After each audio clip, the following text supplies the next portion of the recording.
السلام عليكم ورحمة الله تعالى وبركاته. أعوذ بالله من الشيطان الرجيم. بسم الله الرحمن الرحيم.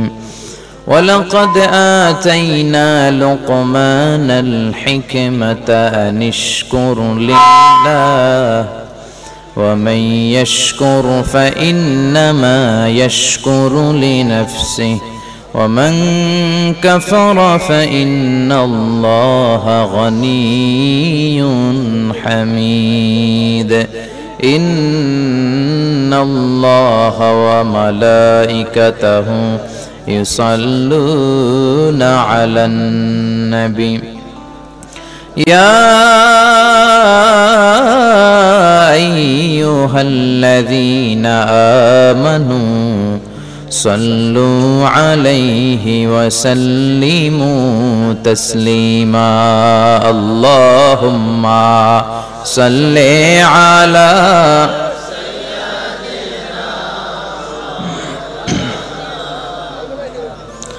وعلى آل سيدنا مولانا محمد। সবাই মহব্বতের সাথে জোরে জোরে আওয়াজ করে পড়ুন আল্লাহুম্মা সাল্লি আলা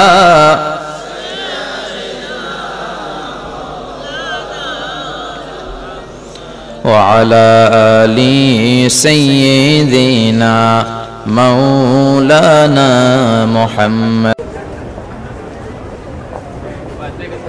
সমাধান চাও যদি জীবনে মরণে, ফিরে যাও খুঁজে নাও চোখ রাখো কোরআনে। পড়েন সবাই, সমাধান ফিরে যাও খুঁজে নাও চোখ রাখো কোরআনে। If you want the solution this দুনিয়া এন্ড আখিরা, go back have a look to the holy Quran. ঠিক কি না? Go back, sit down and have a look to the Quran. বসো, ঠান্ডা মাথায় দেখো কোরআনে কি বলেছে আল্লাহ। বিশ্বনবী সাল্লাল্লাহু আলাইহি ওয়াসাল্লাম মসজিদে নববীতে সালাতের ইমামতি করছেন। আল্লাহু আকবার বলে নামাজ শুরু করলেন। রুকুতে গেলেন, রুকু থেকে দাঁড়িয়ে পড়লেন সামি আল্লাহু লিমান হামিদা। ফিসফিস আওয়াজে পেছনে থাকা সাহাবারা পড়লেন রব্বানা ওয়ালাকাল হামদ। এক সাহাবী অতিরিক্ত বাড়িয়ে পড়লেন হামদান কাসীরান তাইয়িবান মুবারাকান ফীহি। পারেন না সবাই? পড়েন হামদান কাসীরান তাইয়িবান মুবারাকান ফীহি। আবার আওয়াজ করে পড়েন হামদান কাসীরান তাইয়িবান মুবারাকান ফীহি। বিশ্বনবী সালাত শেষ করলেন, সালাম ফিরালেন, মুসল্লিদের দিকে মুখ ফিরিয়ে বললেন সামি আল্লাহু লিমান হামিদা বলে যখন আমি দাঁড়িয়েছি তোমরা ফিসফিস করে পড়েছো রব্বানা ওয়ালাকাল হামদ। কে যেন পড়েছো হামদান কাসীরান তাইয়িবান মুবারাকান ফি। কে পড়েছো? আমি তো এটা কখনো শিখাই নাই, কোত্থেকে পেলে? কেন পড়েছো? দাঁড়াও। কেউ দাঁড়ায় না, ডানে বায়ে সামনে পেছনে কেউ দাঁড়ায় না, সবাই ভয় পেয়ে গেছে যে কি যেন কি হয়। বিষ্ণু অভয় দিলেন, বললেন যে আমি কিছু বলবো না, দাঁড়াও। বিশ্বনবী অভয় দেওয়ার পর এক সাহাবী হাত তুলে দাঁড়িয়ে বললেন ইয়া রাসূলুল্লাহ আমি পড়েছি। বিশ্বনবী বললেন কেন পড়েছো? আমি তো এটা শিখাই নাই। সাহাবী বললেন ইয়া রাসূলুল্লাহ আল্লাহর প্রশংসা আমার কম কম করলে অন্তর জুড়ায় না, আমার করতে মনে চাই বেশি বেশি। এজন্য আমি নিজ থেকে এটা বানিয়ে বাড়িয়ে মিলিয়ে পড়ে দিয়েছি হামদান কাসীরান তাইয়িবান মুবারাকান ফি। বিশ্বনবী বললেন ভয় নাই, চিন্তা নাই, টেনশনের কোনো কারণ নাই, কারণ আমি সালাতে থাকা অবস্থায় দেখেছি তোমার এই অতিরিক্ত চারটা তাসবির সওয়াবটা বিদউ ওয়া সালাসুনা মালাইকা, 30-এরও বেশি ফেরেশতা কে কার আগে এই সওয়াবটা আল্লাহর আরশে পৌঁছে দিবে এ নিয়ে আকাশে প্রতিযোগিতা চলছিল। এজন্য আল্লাহর প্রশংসা বেশি বেশি করার দরকার আছে না নাই?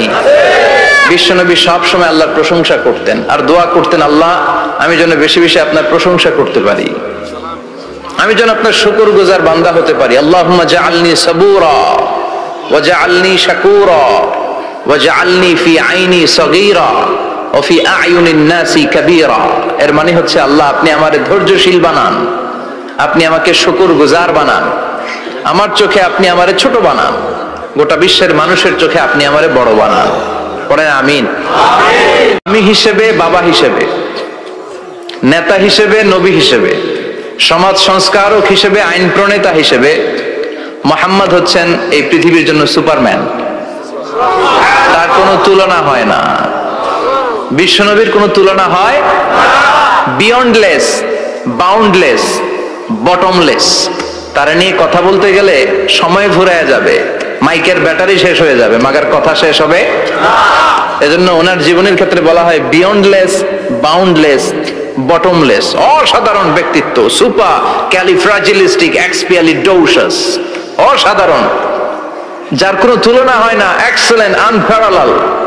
মাদানী জীবনে উনি সশস্ত্র সংগ্রাম করলেন, সংস্কার করলেন সমাজটাকে, সেনাবাহিনী বানালেন।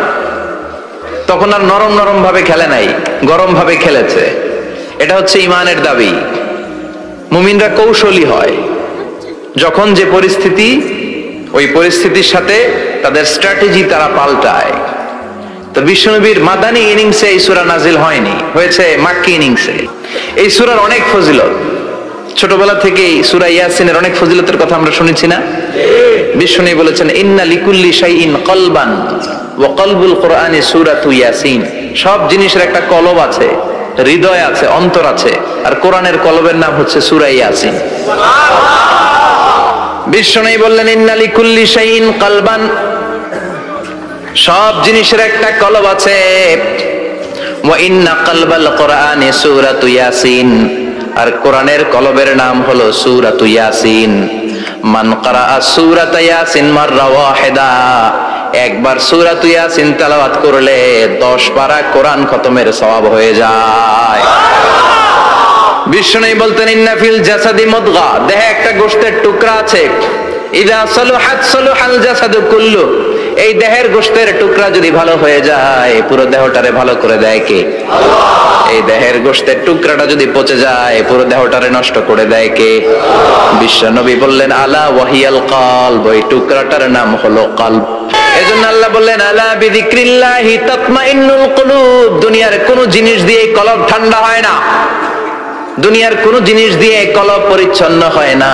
কলব শুধু পরিচ্ছন্ন হয় একটা জিনিস দিয়ে, লা ইলাহা ইল্লাল্লাহ,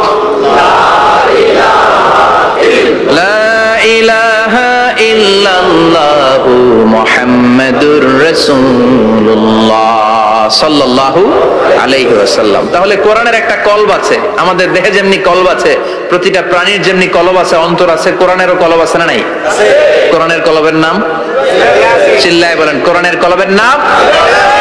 আবার বিশ্বনবী বলতেন ইকরাউ আলা মাউতাকুম সূরাত ইয়াসিন, তোমাদের মুমূর্ষ ব্যক্তিদের সামনে বসে সূরাত ইয়াসিন তেলাওয়াত করো। রূহ চলে যাবে, মৃত্যুর একেবারে দ্বার প্রান্তে দাঁড়িয়ে এই মুহূর্তে তার পাশে বসে পড়তে আরম্ভ করেন ইয়াসিন ওয়াল কুরআনিল হাকীম ইন্নাকা লামিনাল মুরসালিনা আলা সিরাতিম মুস্তাকিম। ওই ব্যক্তির ঈমানের মৃত্যু দান করে দিবে কে? আল্লাহ। মৃত্যুর কষ্ট হালকা করে দিবে কে? আল্লাহ। আবার বিশ্বনবী বলতেন রাত্রিবেলা যে ব্যক্তি একবার সূরাত ইয়াসিন তেলাওয়াত করে ঘুমাতে যায়, সকালবেলা নিষ্পাপ অবস্থায় তারে ঘুম থেকে জাগাবে কে? আল্লাহ। তাহলে এই সূরার মর্যাদা কম কম না বেশি বেশি? কলবুল কোরআন, এটা কোরআনের কলব, একবার পড়লে 10 পারার সওয়াব। আবার মুমূর্ষ ব্যক্তির সামনে বসে সূরা ইয়াসিন তেলাওয়াত করতে বলা হয়েছে, তাহলে মৃত্যুর কষ্টরে হালকা করে দেয় কে? আল্লাহ। আবার রাত্রিবেলা সূরা ইয়াসিন তেলাওয়াত করলে সকালবেলায় নিষ্পাপ বানায় দেয় কে? আল্লাহ। মনে থাকবে? কোরআনের কলবের নাম কি? ভুলে যাবেন না তো? বেশি বেশি তেলাওয়াত করতে রাজি আছেন? সকাল সন্ধ্যা তেলাওয়াত করবেন তো? সূরা ইয়াসিন ছাড়াও এই সূরার অনেকগুলো নাম তাফসীর গ্রন্থে পাওয়া যায়। এই সূরার একটা নাম হচ্ছে সূরাতুল কাদিয়া। সূরাতুল কাদিয়া তাকদি হাজাতা কারিহা, যে এই সূরা তেলাওয়াত করে ওই তেলাওয়াতকারীর যে হাজত আছে, প্রয়োজন আছে, এই সূরার বরকতে আল্লাহ তার প্রয়োজন পূরণ করে দেয়। আমাদের জীবনে প্রয়োজন আছে না নাই? কার কাছে চাইবো? বিপদে পড়লে কারে বলবো? আমরা বিপদে পড়লে প্রথমে শেয়ার দেই ফেসবুকে। কোথায় শেয়ার? আগে শেয়ার দিব কার কাছে? মনে থাকবে? বিপদে পড়লে ফেসবুকে শেয়ার দিব না, বন্ধুরে শেয়ার করব না, বউয়ের কাছেও পরে শেয়ার করব, আগে শেয়ার করব কার কাছে? মনে থাকবে? এজন্য বিশ্বনবী বলতেন এই সূরার নাম সূরাতুল কাদিয়া, মানুষের হাজত পূরণ করে দেয়। এই সূরা তেলাওয়াত করে যদি আপনি আল্লাহর কাছে কোনো বিপদ থেকে পানাহ চান অথবা কোনো প্রয়োজন নিয়ে দোয়া করেন, সূরার বরকতে প্রয়োজনটা পূর্ণ করে দেয় কে? কেউ যেটা পারে না পারে কে? কেউ যেটা দেয় না দেয় কে? কেউ যেটা শোনে না শোনে কে? তাহলে পেলাম সূরাতুল কাদিয়া। আরেকটা নাম আছে সূরার, সেটা হচ্ছে সূরাতুল আযীমা, সুমহান সূরা। কি সূরা? সুমহান, আযীমা। এই আযীম আর আযীমা এই শব্দ দুইটা অনেক দামি, আল্লাহ যে কোনো জায়গায় ব্যবহার করেন নাই। বিশ্বনবীর চরিত্রের উপমা দিতে যে আল্লাহ আযীম শব্দ বলেছেন, তাই না? রব্বুল আলামিন বলেন ওয়া ইন্নাকা লাআলা খুলুকিন আযীম। ও নবী, সাধারণ কোন চরিত্র আপনারে আমি দেই নাই, আপনারে আমি দিয়েছি আযীম একটা চরিত্র, খুলুকুন আযীম। And verily indeed you are on a very good standard of character. অসাধারণ চরিত্র দিয়েছে। বিশ্বনবীর চরিত্র বুঝাতে যে আল্লাহ কি শব্দ ব্যবহার করেছেন? কথা বলে না, তাফসীর শিখে যেতে হবে। কোন শব্দ ব্যবহার করেছেন? আযীম। আবার আল্লাহ নিজের পরিচয় দিতে যে আযীম বলেছেন, ওয়ালা ইয়াউদুহু হিফযুহুমা ওয়া হুয়াল আলিয়্যুল আযীম। সুবহানাল্লাহ। আকাশ জমিনের নিয়ন্ত্রণ করতে যে আল্লাহ কখনো ক্লান্ত হয় নাকি? কারণ তিনি হচ্ছেন আল আলিয়্যুল আযীম। আল্লাহু আকবার। তার মানে নবীর চরিত্রের ক্ষেত্রে আযীম, আল্লাহর নিজের সত্তার ক্ষেত্রে আল্লাহ বললেন আযীম। আবার বললেন কিয়ামতের দিন গোটা পৃথিবীটারে আমি নাড়িয়ে দেব, গোটা পৃথিবীতে একটা আমি ভূমিকম্প দিব। এই কথাও কোরআনে আছে না নাই? ইযা জুলজিলাতিল আরদু জিলজালাহা আল কারিয়াতু মাল কারিয়া, পুরো পৃথিবী কাঁপিয়ে দিব। এই কাঁপাকাঁপিটা ওই দিনের ভূমিকম্পটা কি অন্যান্য সময়ের ভূমিকম্পের মতো হবে? এই ভূমিকম্পকে আল্লাহ বলেছেন আযীম। ইন্না জালজালাতাস সাআতি লা শাইউন আযীম। সেদিনের ভূমিকম্প সাধারণ কোনো আর্থকোয়েক নয়, সাধারণ ভাইব্রেশন না, এটা আযীম। আবার আল্লাহ কোরআনকেও আযীম বলেছেন, ওয়ালাকাদ আতাইনাকা সাবআম মিনাল মাসানি ওয়াল কুরআনাল আযীম। ও নবী, আমি আপনার নিত্য পাঠনীয় সপ্তবাক্য সূরাতুল ফাতিহা দিয়েছি, সাথে সাথে কোরআনে আযীম দান করেছি। সুবহানাল্লাহ। তার মানে কোরআনের ক্ষেত্রে আযীম, কিয়ামতের ভূমিকম্প এটা আযীম, আল্লাহ নিজেও আযীম, বিশ্বনবীর চরিত্র আযীম। আবার এই সূরাটাও যেহেতু দামি, এজন্য এই সূরার নাম সূরাতুল আযীমা, সূরাতুল সুবহান সূরা। এটা যেন তেন সূরা নয়, এটা তো কোরআনের কলব। কলব ছাড়া মানুষ বাঁচে? হার্ট ফাউন্ডেশনে যেয়ে দেখবেন মানুষের কি অবস্থা। হৃদরোগ, হৃদয় যার নষ্ট তার যে কত কষ্ট। এই যে কি পরানো লাগে এখন? রিং পরায়, এনজিওগ্রাম, এনজিওপ্লাস্টি করে আর্টারি ব্লক করে ফেলে। চর্বি, এত চর্বি আমরা খাই, এত গরুর গোশত আমরা খাই। মনে রাখবেন, যেই প্রাণীর পা বেশি ওইটার ভিতরে কোলেস্টেরল বেশি। মাছের কয় পা? হ্যাঁ, নাই, এখানে নাই, মাছের পাটা নাই, কোলেস্টেরল নাই। মুরগির কয় পা? জোরে বলতে হবে। তার মানে কিছু কোলেস্টেরল আছে না নাই? গরুর কয় পা? কোলেস্টেরল বেশি না কম? এইবার কোন চিংড়ির কয় পা? সবচেয়ে বেশি কোলেস্টেরল কন্টেইন করে শ্রিম্প, প্রন, চিংড়ি। এজন্য এগুলো কম খাইতে হবে। তবে 40-এর আগে যারা আছেন ধুমায়া খান, 40-এর পরে এই যে মাটন, ল্যাম্প, ছাগলের গোশত, খাসির গোশত, চিংড়ি, এগুলো আপনার ডায়েট থেকে বাদ দিয়ে দিতে হবে। বুঝতে পেরেছেন? এজন্য এই সূরাটা যেন তেন সূরা নয়, এটা তো কোরআনের কলিজা, হার্ট, হৃদয়। এজন্য সূরাটা সূরাতুল আযীমা। সুবহানাল্লাহ পড়েন। তার মানে এক নম্বরে পেলাম সূরাতুল কাদিয়া, 2 নম্বরে পেলাম সূরাতুল আযীমা, 3 নম্বরে সূরার আরেক নাম হলো সূরাতুল মুইম্মা। সূরাতুল মুইম্মা। মুইম্মার দুই অর্থ, এক অর্থ হচ্ছে এটার বরকতটা আম, সবার জন্য, যেই পড়ে সেই বরকত পায়, এজন্য মুইম্মা। আবার মুইম্মার আরেক অর্থ হচ্ছে যেই সূরা শত্রুকে অন্ধ করে দেয়। কি করে দেয়? এই সূরার প্রথম 9টা আয়াত যদি বিপদে পড়ে, শত্রুর কবলে পড়ে আপনি তেলাওয়াত করেন, শত্রুর চোখটারে অন্ধ করে দিবে কে? আল্লাহ। বিশ্বনবী মক্কা থেকে যখন মদিনায় যায়, হিজরতের সময় বিশ্বনবী সূরা ইয়াসিনের প্রথম 9টা আয়াত তেলাওয়াত করলেন। তেলাওয়াত করে আল্লাহর নাম নিয়ে ঘর থেকে বের হলেন। আশেপাশে কাফেররা ঘুরে কিন্তু বিশ্বনবীরে দেখে না, সবাই খেলে এরকম এরকম করে, ডানে বায়ে হাতায় বিশ্বনবীর সামনে দিয়ে যায়, কিন্তু কাফেরদের চোখ অন্ধ করে দিয়েছে কে? আল্লাহ। এজন্য কোরআন তেলাওয়াত করলে কাফেরদের চোখকে অন্ধ বানায় দেয় কে? আল্লাহ। এজন্য সূরার একটা নাম হচ্ছে সূরাতুল মুইম্মা। কি নাম? অন্ধ করে দেয়। তাফসিরে কুরতুবির মুসান্নিফ ইমাম আল কুরতুবি, উনাকে জালিম বাদশা বন্দী করেছিল। ওনার তাফসিরে এসেছে উনি শক্তিশালী লোক ছিলেন, জেলখানা ভেঙে বাঁচার জন্য দিয়েছে দৌড়। উনারেও ধরার জন্য জালিম বাদশার সৈনিকেরা ঘোড়া নিয়ে রওনা হয়েছে, উনিও দৌড়ায়, ঘোড়াও পেছন থেকে আসে। ওমিয়া মানুষ কি ঘোড়ার দৌড়ের সাথে পারে? উনি হাঁটতে হাঁটতে হয়রান হয়ে এক বালুর ময়দানে যে ধপাস করে পড়েছে। ওরাও ঘোড়া দিয়ে এসে নেমেছে, কিন্তু আজীব তামাশা, উনি বালুতে ধপাস করে পড়েই সূরা ইয়াসিনের প্রথম 9 আয়াত তেলাওয়াত করতে শুরু করেছেন।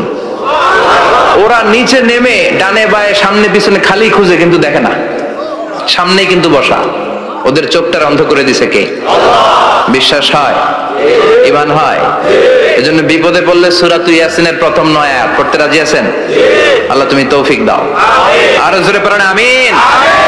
এজন্য আল্লাহ চমৎকার ভাবে এই সূরাটা শুরু করে দিলেন। 2টা কাটা অক্ষর দিয়ে আল্লাহ বললেন ইয়াসিন ওয়াল কুরআনিল হাকীম ইন্নাকা লামিনাল মুরসালিন আলা সিরাতিম মুস্তাকিম। পড়েন সুবহানাল্লাহ। ইয়াসিন সূরাটা শুরু করলেন কি দিয়ে? ইয়াসিন। এটা কি কোনো বাক্য? এটা কি কোনো শব্দ? এটা কি অক্ষর? 2টা। প্রথম অক্ষরের নাম, দ্বিতীয়টা আওয়াজ করে বলেন, প্রথম অক্ষরটার নাম, দ্বিতীয়টা। খুব চমৎকার না? বাক্য দিয়ে এই সূরাটা শুরু করে নাই। যেমন ইযা জুলজিলাতিল আরদু জিলজালাহা, এই সূরার প্রথম আয়াত, এটা একটা বাক্য না? জি। আচ্ছা। ওয়াদ-দুহা ওয়াল-লাইলি ইযা সাজা, বাক্য না? জি। কিন্তু ইয়াসিন এটা কি কোনো বাক্য? এটা কি কোনো শব্দ? না, এটা কাটা 2টা অক্ষর। সুবহানাল্লাহ পড়েন। আল্লাহ 114টা সূরার প্রায় 29টা সূরা এরকম কাটা কাটা অক্ষর দিয়ে শুরু করেছেন। সুবহানাল্লাহ নাই? এই 29টা সূরা কখন আল্লাহ একটা অক্ষর দিয়ে শুরু করেছেন, কখনো 2টা অক্ষর দিয়ে, কখনো 3টা দিয়ে, কখনো 4টা দিয়ে, কখনো 5টা দিয়ে। একটা অক্ষর দিয়ে আল্লাহ কোরআনের সূরা শুরু করেছেন। এরকম একটা সূরা বলেন, নুন ওয়াল কলামি ওয়া মা ইয়াসতুরুন। নুন, নুন দিয়ে সূরা শুরু হয়ে গেছে। তারপরে কফ, এক অক্ষর দিয়ে সূরা শুরু হয়ে গেছে। সুবহানাল্লাহ পড়েন। সুবহানাল্লাহ। এবার বলেন 2 অক্ষর দিয়ে সূরা শুরু হয়েছে এরকম সূরা বলেন। আমিন। এত দূরে যান কেন? এটা আছে না নাই? ইয়াসিন। সুবহানাল্লাহ পড়েন। ইয়াসিন 2 অক্ষর দিয়ে। তারপরে হামিম। এবার 3 অক্ষর দিয়ে আল্লাহ সূরা শুরু করছেন এরকম, আলিফ লাম মিম তা সিন মিম। আল্লাহু আকবার। আবার 4টা অক্ষর দিয়ে সূরা শুরু হয়েছে এরকম আছে না নাই? আবার সব কোন? আলিফ লাম মিম রা, আলিফ লাম মিম সাদ আছে না নাই? আবার 5টা কাটা অক্ষর দিয়ে সূরা শুরু হয়েছে এরকম সূরাও আছে না নাই? সূরা মারিয়ামের শুরুতে কি আছে? কাফ হা ইয়া আইন সাদ। সুবহানাল্লাহ পড়েন। এরকম প্রায় 29টা সূরা আল্লাহ কাটা কাটা অক্ষর দিয়ে শুরু করেছেন, কোনো বাক্য দিয়ে নয়, কোনো শব্দ দিয়ে নয়। কি দিয়ে? হারফ দিয়ে। হারফ, এই হারফগুলোরে বলে হুরুফ আত-তাহাজ্জি বা হুরুফ আল-মুকাত্তাআত, কাটা কাটা অক্ষর। মনে রাখবেন কোরআনের আয়াতগুলো 2 ভাগে বিভক্ত, একটা মুহকাম, একটা মুতাশাবিহ। মুহকাম মানে যেগুলোর অর্থ আমরা জানি, যেগুলোর ব্যাখ্যা আমরা জানি, যেটা ইন্টারপ্রিটেশন, এক্সপ্লেনেশন আমাদের জানা আছে। আর মুতাশাবিহ আমরা অর্থ জানি না, আমরা ব্যাখ্যা জানি না, এটা দিয়ে আসলে কি বুঝাইছে আমরা কেউ জানে না, জানে একজন, চিল্লায় বলেন তিনি কে?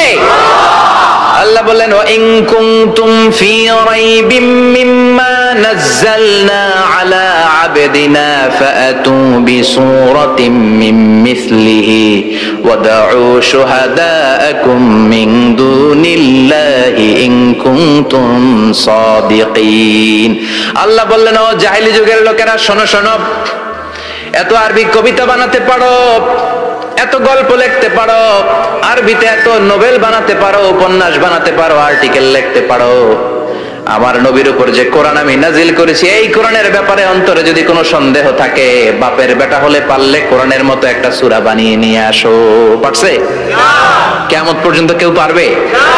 বিশ্বনবী যেই জামানাতে এসেছিলেন ওই জামানায় আরবি ভাষা সাহিত্যের উৎকর্ষতা সাধিত হয়েছিল। আরবি ভাষার এতটা উৎকর্ষ পৃথিবী কখনো দেখে নাই। কবিতা, গদ্য, পদ্য, গল্প, উপন্যাস, রচনা, প্রবন্ধ, আর্টিকেলের সয়লাভ। এই ভাষা সাহিত্যিকদের চোখে আঙ্গুল দিয়ে আল্লাহ বুঝাতে চাইলেন, এত অর্থ করতে পারো, এত ব্যাখ্যা জানো, এত বড় বড় বুলিয়া ওড়াও, এত কিছু তুমি জানো, তাহলে বলো ইয়াসিন অর্থ কি? সুবহানাল্লাহ কইবেন না? তাইলে বল নুন অর্থ কি, কফ মানে কি, আলিফ লাম রা মানে কি, ফাবুহিতাল্লাযী কাফার। কেউ জানে না, কেউ উত্তর দিতে পারে না। কোন সুবহানাল্লাহ। এটা কোরআনের মুজিজা, এটার অর্থ কেউ জানে না। আর এগুলোর অর্থ নিয়ে খোঁচাখুচি করা ঠিক না, তবে মুফাসসিরিন ইকরাম এগুলোর কিছু অর্থ সম্ভাব্য বলার চেষ্টা করেছেন। যেমন ইয়াসিনের অর্থ ইবনে আব্বাস বলেছেন এর অর্থ হতে পারে ইয়া ইনসান, হে মানুষ। সুবহানাল্লাহ পড়েন। কেউ কেউ বলেছে এটার অর্থ হতে পারে ইয়া সাইয়্যিদ আল মুরসালিন। কেউ কেউ বলেছেন ইয়াসিন হতে পারে ইসমুল্লাহ, আল্লাহর নাম। কেউ বলেছেন এটা হতে পারে ইসমুন লিন নবী, বিশ্ব নবীর নাম। আবার কেউ কেউ বলেছেন ইয়াসিন হতে পারে এই কোরআনে কারিমের একটা নাম। কোন সুবহানাল্লাহ। এই সম্ভাব্য সব কথাগুলো বলে পৃথিবীর সব মুফাসসিররা বলতে বাধ্য হয়েছেন আল্লাহু আ'লামু বিমুরাদিহি বিহি। এটার দ্বারা আসল অর্থ যে কি এটা আমরা কেউ জানি না, জানে কে?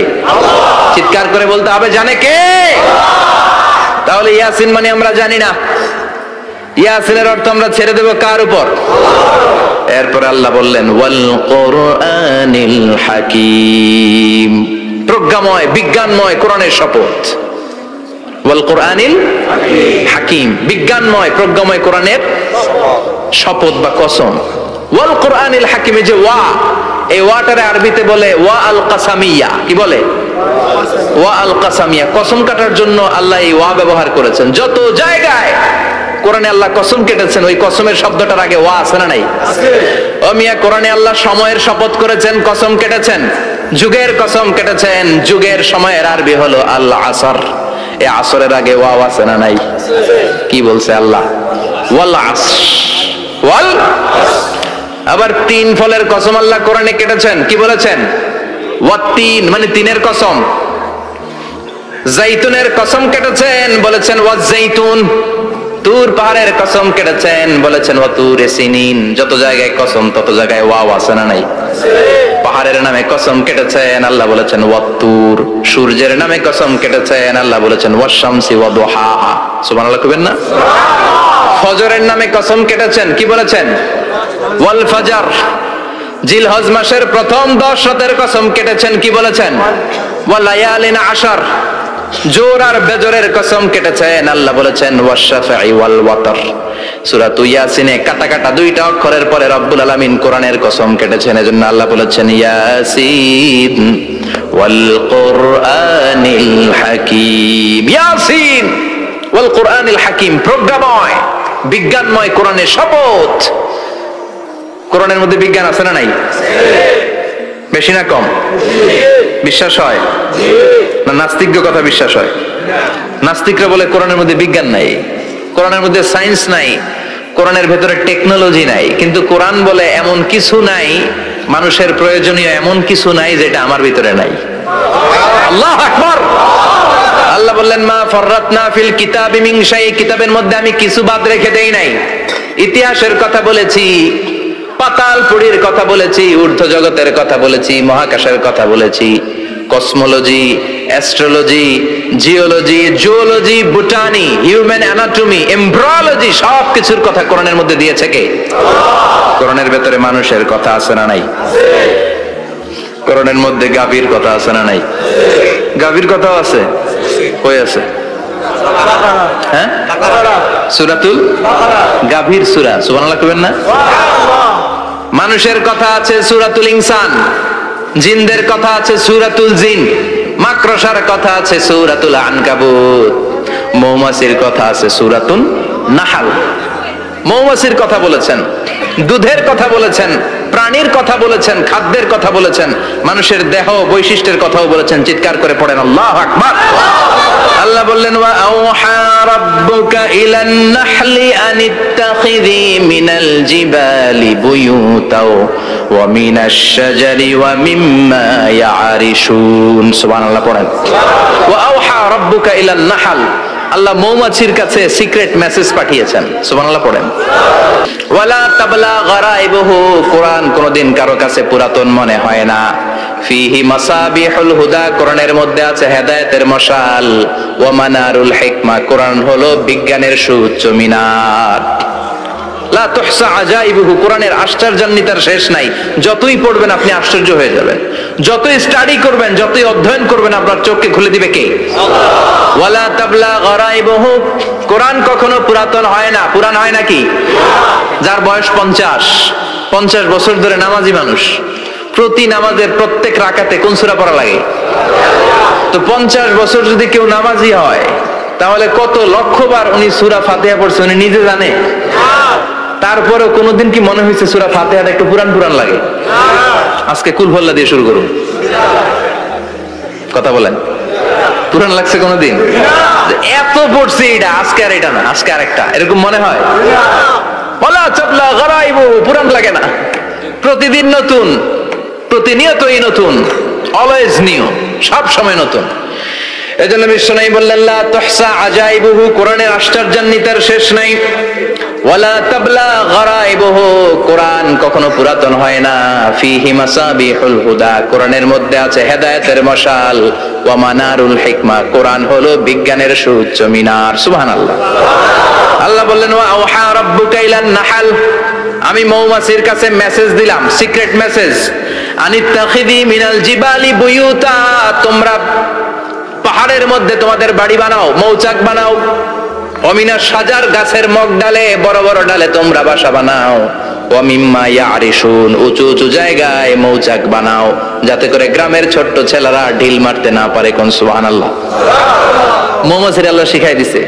নিচু জায়গায় কোনোদিন মৌমাছির বাসা দেখবেন? নিচু জায়গায় সহজে নাগাল পাওয়া যায়, ধরা যায়। কথা কন। ডাল বেয়ে মগ ডালে ওঠা লাগে মধু খাইতে চাইলে। চিল্লায় বলেন ঠিক কিনা? আল্লাহ সিক্রেট মেসেজ দিলেন আর বললেন আনিত্তাখিযি। আলেম যারা আছেন বলেন তো, ইত্তাখিযি এটা কি মুজাক্কারের সিগা না মুয়ান্নাসের সিগা? কথা কইতে হবে। কেউ নাই এটার উত্তর দেওয়ার মতো? মুয়ান্নাস, মাশাআল্লাহ। এটা স্ত্রীবাচক শব্দ। আল্লাহ মৌমাছিকে যে মেসেজ করছে পুরুষ মৌমাছিরে কয় নাই, এটা নারী মৌমাছিরে কইছে। চিল্লায় এখন সুবহানাল্লাহ। এখন গবেষণা করে দেখা গিয়েছে, কার্ল ভন ফ্রিচ একজন অস্ট্রিয়ান বিজ্ঞানী, উনি এটা নিয়ে গবেষণা করে 73 সালে 1973 নোবেল পেয়ে গেছে। এই আয়াতের উপর গবেষণা করে আল্লাহ কেমন করে সিক্রেট মেসেজ দিয়েছেন, কেমন করে মৌমাছি মৌচাকের বাসা বাঁধে, কেমন করে মধু আহরিত হয়, এটার উপর গবেষণা করে উনি একটা বই লিখেছেন, দ্য ডান্সিং বিজ। নেচে যাওয়া মৌমাছিগুলো, নাচতে নাচতে যেতে থাকা মৌমাছিগুলোর উপর একটা বই লিখে, দ্য ডান্সিং বিজ লিখে উনি নোবেল প্রাইজ পেয়েছেন এই মধুর উপরে। চিল্লায় পড়েন আল্লাহু আকবার।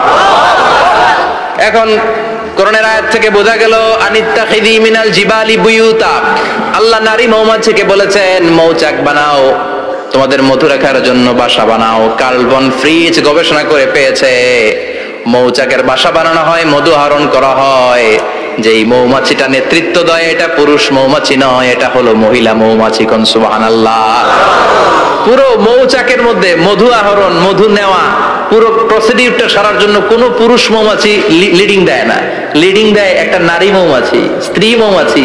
এজন্য ইত্তাখিয, ম্যাসকুলিন জেন্ডার ইউজ না করে আল্লাহ বলেছেন ইত্তাখিযি। নারী মৌমাছিকে আল্লাহ অ্যাড্রেস করে বলেছেন যাও মৌচাক বানাও আর এটার মধ্যে মধু আহরণ করো। চিল্লায় পড়েন আল্লাহু আকবার। আল্লাহ বললেন ইত্তাখিযী মিনাল জিবালি বুয়ুতা, পাহাড়ের মধ্যে ঘর বানাও, মিনাশ শাজার গাছের বড় ডালের মধ্যে ঘর বানাও, ওয়া মিম্মা ইয়ারিশুন উঁচু উঁচু জায়গায় ঘর বানাও। উনি গবেষণা পেয়েছেন এই মধুর মধ্যে অসাধারণ কিছু ন্যাচারাল অ্যান্টিসেপটিক আছে। কি আছে? Natural antiseptic. এটার নাম হচ্ছে প্রপিলিস। প্রপিলিস নামে একটা লিকুইড পাওয়া যায় মৌচাকের মধ্যে। এটা কাটা জায়গায় লাগা দিলে স্যাভলন ডেটল কিছু লাগানো লাগবে না। ওই প্রপিলিসের কারণে আপনার কাটা জায়গা এমনি শুকিয়ে যাবে। সুবহানাল্লাহ পড়েন। দ্বিতীয় বিশ্বযুদ্ধে রাশিয়ান যত সৈনিকরা যুদ্ধে আহত হতো ওরা আলাদা করে অ্যান্টিসেপটিক খাইতো না, ওরা মধু আইনা লাগাই দিত আর সুস্থ হয়ে যেত। সুবহানাল্লাহ পড়েন। নিউজিল্যান্ডের কিছু বিজ্ঞানীরা আবিষ্কার করেছে মৌমাছির হুলের ভিতরে রেমিটিক ফিভারের অ্যান্টিবায়োটিক আছে। অনেকের বাত জ্বর হয়, বাতের ব্যথা থাকে না? থাকে, মুরব্বীদের বেশি হয়। ওই জায়গার মধ্যে যদি আপনি মৌমাছি এনে ঢুকাই দিতে পারেন, মৌমাছির হুল লাগাই দিতে পারেন, ভালো হয়ে যাবে। মৌমাছি যখন হুল ফুটে আরাম লাগে না অনেক? খাইছেন? কামড় খাইছেন? হ্যাঁ, মজা লাগে। তো নিউজিল্যান্ডের এই গবেষকরা এরা আবিষ্কার করেছে যে মৌমাছি যদি হুল ফুটিয়ে দেয় ওইখানে বাতের ব্যথা থাকলে বেদনা থাকলে এটা ভালো হয়ে যাবে। আমি নিজে দেখেছি বিবিসি একটা ডকুমেন্টারি, ইজিপশিয়ান একজন ফিজিশিয়ান চিকিৎসক, উনি ওনার বাতের ব্যথায় আক্রান্ত যত রোগীরা আছে ওদের গায়ের মধ্যে মৌমাছি এনে এনে নিজে নিজে হুল ফুটায়। রোগী চিৎকার মারে ও মাগো ও আল্লাহ গো, কিন্তু একদিন পরে ব্যথা নাই আর কয় ভালো হয়ে গেছে। সুবহানাল্লাহ কইবেন না? তো এজন্য এই কার্ল ভন ফ্রিজ 1973-তে দ্য ডান্সিং বিজ লেখে গোটা বিশ্বকে তাক লাগিয়ে দিয়েছে। তার গবেষণার প্রতিটি পয়েন্ট কোরআনের আয়াতের সাথে মিলে যায়। চিৎকার করে পড়েন আল্লাহু আকবার। এই যে আমরা মধু খাই, এই মৌচাকের ভেতরে অন এন অ্যাভারেজ অ্যারাউন্ড 60,000 মৌমাছি থাকে। তিন ভাগে, একটা হচ্ছে কুইন বি, একটা মেল বি, আর একটা হচ্ছে ওয়ার্কার বি। একটা থাকে রানী মৌমাছি, এর নেতৃত্বে সবাই চলে।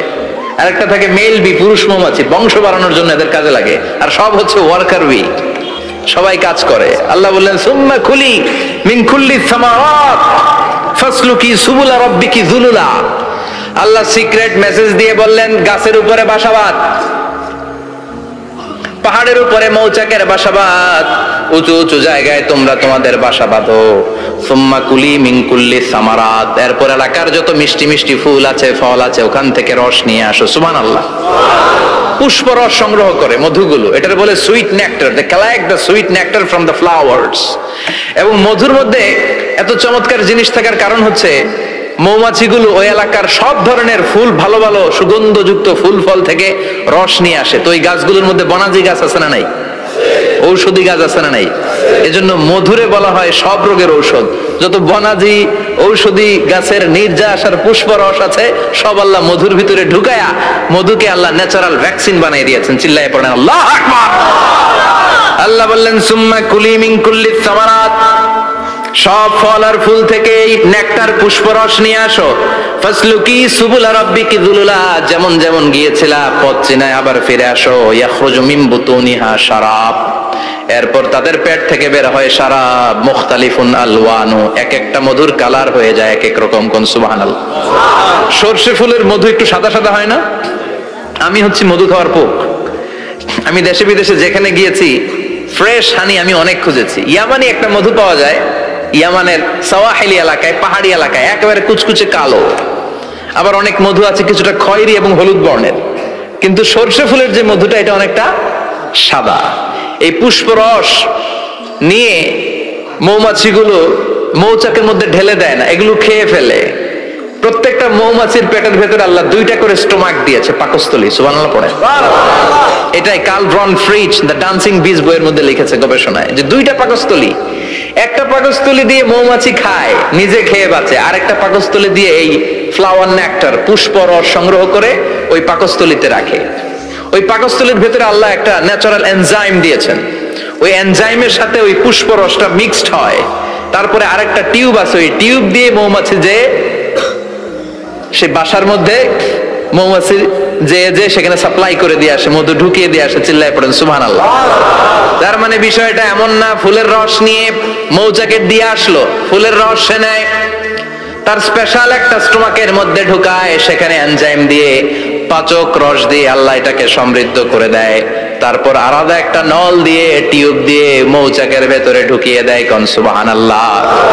কি অসাধারণ পদ্ধতিতে আল্লাহ মধু বানালেন। আর কি সুন্দর মধু হাতের মধ্যে লয়া জিব্বা দিয়া চাটে আর গান গায়, মধু হই হই বিষা বাইলা। আছে না নাই? আল্লাহ শুকরিয়া নাই? মধু খায় আর গান গায়, মধু হই হই বিষা বাইলা, অনহারণে ভালোবাসার দাম নদিলা। আছে না নাই? ডাকাইত। এই মধু খেয়ে শুকরিয়া করতে হবে কার? বসো, চিৎকার করে বলেন শুকরিয়া করতে হবে কার? আল্লাহ বললেন ইয়াখরুজু মিন বুতুনিহা, এটা মধু সরাসরি চলে আসে না, ওর পেট থেকে বের হয়। মুখতালিফুন আলওয়ানুহু, বিভিন্ন রঙের মধু আছে না নাই? ব্ল্যাক কালারের মধু হয়, হোয়াইট হানি হয়, অর্গানিক হানি হয়, ক্রিমড হানি হয়। কত ধরনের মধু যে আল্লাহ পৃথিবীতে রেখেছে তার ইয়ত্তা নাই। এরপর আল্লাহ বললেন ফিহি শিফাউন লিন্নাস, মধুর ভিতরে শিফা দিয়েছে কে? এজন্য বিশ্বনবীর খাদ্য তালিকার মধ্যে মধু আছে না নাই? বিশ্বনবী সুগন্ধযুক্ত ওলা মধু খেতেন, দুর্গন্ধযুক্ত ওলা কোনো মধু মুখে নিতেন না। সুবহানাল্লাহ। বিশ্বনবীর জামানায় মাগাফির নামে একটা মধু ছিল, দুর্গন্ধযুক্ত, এটা কখনো বিশ্বনবী মুখে নিতে চাইতেন না। সুগন্ধযুক্ত মধু সবসময় বিশ্বনবী খেতেন। বিশ্বনবীর স্ত্রীরা এই সুগন্ধিযুক্ত মধু বোতলের মধ্যে প্রিজার্ভ করে রাখতেন বিশ্বনবীকে দেওয়ার জন্য। বিশ্বনবী প্রাণ ভরে এগুলো পান করতেন। সুবহানাল্লাহ। বিশ্বনবী যে সমস্ত খাদ্যগুলো পছন্দ করতেন হাদিসে এসেছে, বিশ্বনবী রুটি খেতেন, খেজুর খেতেন, খেজুর, খেজুর চিনেন? বালাহ, তামার, দুধ খেতেন, এই মধু খেতেন, জব খেতেন, বার্লি খেতেন, লাউ খেতেন, রুম্মান, ডালিম ফল, আনার ফল, আনার চিনেন? আনার, এই আনার খেতে পছন্দ করতেন বিশ্বনবী। মাশরুম খেতেন, মাশরুম, মাশরুম চিনেন? ব্যাঙের ছাতার মতো। রেস্টুরেন্টে ইদানিং মাশরুমের স্যুপ পাওয়া যায়, এটা খাবেন। যাদের চোখের জ্যোতিতে সমস্যা, দৃষ্টিতে সমস্যা, খাবেন। হাদিসে এসেছে আল কামআতু মিনাল মান ওয়া মাউহা শিফাউন লিল আইন। মাশরুম হলো মান্না সালোয়ার মতো খাবার। মাশরুমের স্যুপ যারা খাবে, চোখের জ্যোতি যাদের কম, তাদের চোখের জ্যোতি বাড়িয়ে দিবে কে? বুখারীর বর্ণনা, কানা রাসূলুল্লাহ ইউহিব্বুল হালাওয়া ওয়াল আসাল, বিশ্বনবী মিষ্টান্ন খেতে বড় পছন্দ করতেন, আবার বিশ্বনবী বেশি বেশি মধু খেতে পছন্দ করতেন। সুবহানাল্লাহ। কোরআনে দুইটা জিনিসের ক্ষেত্রে আল্লাহ শিফা যোগ করেছেন, যে দুইটা জিনিসের সাথে সম্পৃক্ত হলে শিফা। এক হচ্ছে কোরআন পড়লে শিফা, ওয়ানুনাজ্জিলু মিনাল কোরআনি মা হুয়া শিফা। আবার কোরআনে এই আয়াতের ক্ষেত্রে বলা হয়েছে শিফা ফিহি শিফাউন লিন্নাস। এজন্য সাইয়েদনা ইবনে মাসউদ এই উম্মাহকে উদ্দেশ্য করে বলেছেন আলাইকুম বিশিফাইন, তোমাদের উচিত দুইটা জিনিস থেকে শিফা নেয়া। এক হলো কোরআন, দুই হলো আসাল মানে মধু। কোন সুবহানাল্লাহ। কোরআন তেলাওয়াত করলে অসুস্থরে সুস্থ করে দেয় কে? সূরা ফাতিহা তেলাওয়াত করলে অসুস্থকে সুস্থ বানিয়ে দেয় কে? আবার মধু খেলে সুস্থ বানিয়ে দেয় কে? মধু খেয়ে প্রশংসা করবেন কার? নাকি মধু হই হই বিষা বাইলা বলবেন এগুলো কখনো? খাঁটি মধু খেতে হবে। খাঁটি মধু চিনার উপায় হচ্ছে এটাতে পিঁপড়া জমে না, এটা ফ্রিজে রাখলে জমাট বাঁধে না, এটাতে দুর্গন্ধ হয় না। এক গ্লাস পানির মধ্যে এক ড্রপ মধু ছেলে দিলে এটা পানির সাথে না মিশে একেবারে নিচে চলে যায়। খাঁটি মধু খেতে হবে। তাহলে ফিহি শিফাউন লিন্নাস, কত কিছু দিয়ে যে আল্লাহ এটাকে সমৃদ্ধ করেছেন। এটার মধ্যে গ্লুকোজ আছে, এটার মধ্যে সুক্রোজ আছে, ফ্রুক্টোজ আছে, প্রোটিন আছে, মিনারেলস আছে, ক্যালসিয়াম আছে, ভিটামিন আছে। খাইলেই শরীর গরম হয়ে যায়। সুবহানাল্লাহ। এজন্য শীতকালে বেশি বেশি খাবেন, জাম্পার লাগবে না। শীতকালে মধু খেয়ে রাত্রে বেলায় বের হবেন, আর মাফলার পেঁচিয়ে বেরোয়া লাগবে না। সুবহানাল্লাহ পড়েন। তার মানে আল্লাহ বললেন ইয়াসিন ওয়াল কোরআনিল হাকিম, প্রজ্ঞাময় বিজ্ঞানময় কোরআনের কসম। কোরআনের ভেতরে বিজ্ঞান আছে না নাই? বিজ্ঞানের কথা এই তো শুরু করলাম, আজকে সারা রাত বিজ্ঞানের কথা বলবো ইনশাআল্লাহ। থাকবেন কতক্ষণ? হ্যাঁ, স্লোগান দেন লিল্লাহি তাকবীর। এরপরে আল্লাহ বললেন গোলাম ওয়া ইন্না লাকুম ফিল আনআমি লাইবরা, প্রাণীকুলের দিকে নজর করে তাকাও, প্রাণীকুলের মধ্যে আমি তোমাদের জন্য নিদর্শন রেখেছি। নুসকিকুম মিম্মা ফি বুতুনিহি, এই প্রাণীকুলের পেট থেকে একটা চমৎকার জিনিস আমি বের করে দেই, এটার নাম হচ্ছে দুধ। এটা কি? দেখেন, একই আয়াতের মধ্যে আল্লাহ মধুর কথাও বললেন, আবার দুধের কথাও বললেন। দুধটা কিভাবে হয়, উৎপন্ন হয়, মধু কেমনে হয়, ইঞ্চি ইঞ্চি কথা এই কোরআনের ভেতরে তুলে ধরলেন কে? আল্লাহ বললেন মিমবাইনি ফারসি ওয়া দামিল লাবানা, গোবর আর রক্তের মাঝখান দিয়ে আমি দুধ বের করি। সুবহানাল্লাহ পড়েন। আমরা যাই এই গাভীর ওলান টানা শুরু করি সকালবেলা বিসমিল্লাহ বলে, কিন্তু কেমনে যে এটা আসে ওইদিকে নজর নাই। ডাকাত বিসমিল্লাহ বলে শুরু করে না, দুধ খাই আলহামদুলিল্লাহ পড়ে না, আছে না নাই? আল্লাহ বলেন মেকানিজমটা শোনো কেমনে আমি খাওয়াই। আল্লাহ বললেন মিমবাইনি ফারসি ওয়া দামিল লাবানা, গোবর আর রক্তের মাঝখান দিয়ে আমি দুধ বের করে দেই। সুবহানাল্লাহ। গরু যে ঘাস খায়, এই ঘাস থেকে রক্ত হয় আর গরুর গোবর হয়। পেটের একদিকে থাকে গোবর, আরেক দিকে থাকে রক্ত। রক্ত দুর্গন্ধ, গোবরও দুর্গন্ধ। রক্তও নাপাক, গোবরও নাপাক, এই দুই নাপাক আর দুর্গন্ধের মাঝখান দিয়ে সুগন্ধযুক্ত দুধ বের করে দেয় কে? আল্লাহ বললেন মিমবাইনি ফারসি ওয়া দামিল লাবানা, গরু যে খাবারগুলো খায় ওই খাবারের এক পাশ দিয়ে গোবর হয়ে যায় আর এক পাশ দিয়ে রক্ত হয়ে যায়, মাঝখান দিয়ে দুধ বের করে দেয় কে? What a amazing mechanism of discharging milk from animal's body. What a amazing mechanism. একদিক দিয়ে গোবর দুর্গন্ধ, আরেক দিক দিয়ে ঘাস খাওয়ার কারণে রক্ত হয়, মাঝখান দিয়ে দুধ বের হয়ে যায়। সুবহানাল্লাহ। আবার বাছুর ছাড়া দুধ পাওয়া যায় না। গাভী আছে কার কার? হাত তোলেন তো। বাছুর ছাড়া দুধ পাওয়া যায়? শুধু গাভী, বাছুর নাই, দুধ আসবে? আবার এই যে বিশাল বড় ওলান 20 কেজি দুধ দেয় প্রতিদিন, এই ওলান কাটলে দুধ পাওয়া যায়? এক ফোঁটা দুধও ওলানটা কেটে টুকরা টুকরা করলে আপনি পাবেন না। এটা আলাদা মেকানিজম। এটা ভিতর থেকে একটা নির্যাস, বাছুর নিয়ে দুইটা ঢু মারবেন, ওই নির্যাস দিয়ে দুধ বেরোতে থাকবে গোবর আর রক্তের মাঝখান দিয়ে। চিৎকার করে পড়েন আল্লাহু আকবার।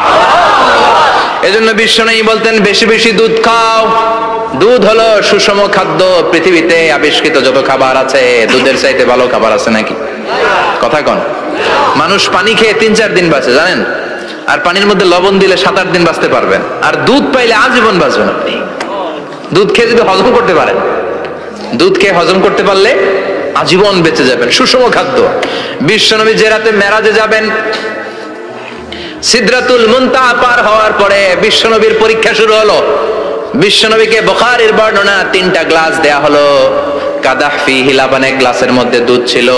ওয়া কাদাহ ফিহি আসাল, আর এক গ্লাসের মধ্যে ছিল মধু, আর এক গ্লাসের মধ্যে ছিল মদ। কাদাহুন ফিহি খামার। বিশ্বনবীকে 3টা গ্লাস দিয়ে বলা হলো নবী চুজ করেন কোনটা নেবেন। এক গ্লাসে মধু, আরেক গ্লাসে দুধ, আরেক গ্লাসের মধ্যে বিশ্বনবীকে দেয়া হলো মদ। বিশ্বনবী বললেন যে এই গ্লাসের ভিতরে দুধ আছে, আমি ওই পেয়ালাটা নিলাম। সাইয়েদনা জিবরাইল বললেন ইয়া রাসূলুল্লাহ আখাস্তাল ফিতরা, আপনি যেমন নিছেন তেমন। সুবহানাল্লাহ কইবেন না? বিশ্বনবী দুধ খেতে পছন্দ করতেন। আর বিশ্বনবী বলতেন আলাইকুম বি আলবানিল বাকার, বেশি বেশি গরুর দুধ খাবা।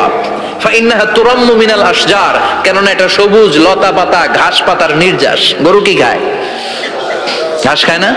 এই ঘাসের নির্যাস হচ্ছে দুধ। বিশ্বনবী বলতেন বেশি বেশি দুধ খাবা। ফিহি শিফার মধ্যে শিফা আছে।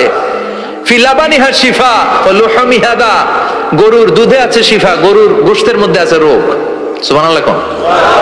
কত বড় ফিলোসোফার বিশ্বনবী। বিশ্বনবী বলে গিয়েছেন গরুর দুধ বেশি খাও কিন্তু গোশ বেশি খাইও না। আর আমরা গরুর গোশ পাইলে কোপায় ফেলাই। সাদা ভাত আর ঝাল গরুর মাংস যদি হয়, ওই যে অনেকের জিহ্বায় পানি চলে আসছে। সুবহানাল্লাহ কইবেন না? বিশ্বনবী বলতেন দুধ খাও, গোশ খাও কম। গরুর গোশত কম খাবা, গরুর দুধ বেশি খাবা, সুস্থ রাখবে কে? আবার বিশ্বনবী মায়েদেরকে বলেছেন ও মায়েরা, সন্তান হওয়ার পরে 2 বছর দুধ খাওয়াবা। আল্লাহু আকবার। ওয়াল ওয়ালিদাতু ইউরদি'না আওলাদাহুন্না হাওলাইনি কামিলাইনি লিমান আরাদা আন ইউতিম্মার রাদা'a। সন্তান যারা পেয়েছো মায়েরা, বোনেরা, 2 বছর দুধ খাও, সন্তানকে সুস্থ রাখবে কে? আল্লাহ। বাচ্চা ডেলিভারির পরপরই আল্লাহ তাআলা মায়ের বুকে একটা দুধ দেয়, এটাকে বলে শাল দুধ। এটা হচ্ছে বাচ্চার জীবনের প্রথম প্রাকৃতিক টিকা। সুবহানাল্লাহ কয় না? এটা বেবির জীবনে ন্যাচারাল প্রাকৃতিক টিকা। প্রতিষেধক আল্লাহ দিয়ে দিয়েছে। আপনার বাচ্চাকে টিকা দিন, স্লোগান আছে না? 5টা 7টা টিকা দেওয়া লাগে, প্রথম টিকাটা আল্লাহ নিজেই ফ্রি দিয়ে দিছে। এটা শাল দুধের ভেতরে পাওয়া যায়। এজন্য বাচ্চাকে শাল দুধ খাওয়াতে হবে, তার ব্রেনের গ্রোথ হবে, সে শক্তিশালী হবে, সে দেশপ্রেমিক হবে, সে আল্লাহওয়ালা হবে।